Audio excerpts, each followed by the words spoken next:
नमस्कार मित्रांनो, आपल्या सर्वांना माहित आहेच 2024 मध्ये संपूर्ण देशामध्ये लोकसभा निवडणुकीचे कडक वातावरण आहे। तर आपल्या देशाचे सध्याचे पंतप्रधान माननीय नरेंद्र मोदी यांना 2024 मध्ये सर्वात मोठी चॅलेंज देणारी गोष्ट कोणती असेल? राहुल गांधी की अरविंद केजरीवाल?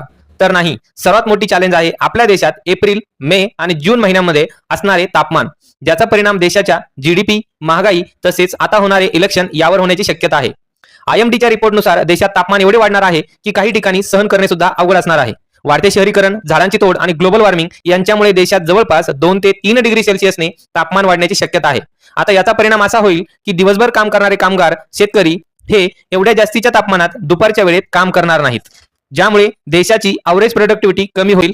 असा अंदाज लावला जात आहे की 2030 पर्यंत भारताला 4% जीडीपीचे नुकसान होण्याची शक्यता आहे। तसेच एवढ्या जास्त तापमानात लोक मतदान करण्यासाठी मोठ्या रांगेत सुद्धा उभारणार नाहीत, ज्यामुळे इलेक्शनवर सुद्धा परिणाम होऊ शकतो। परंतु जास्त तापमानामुळे मान्सूनमध्ये चांगला पाऊसही पडू शकण्याची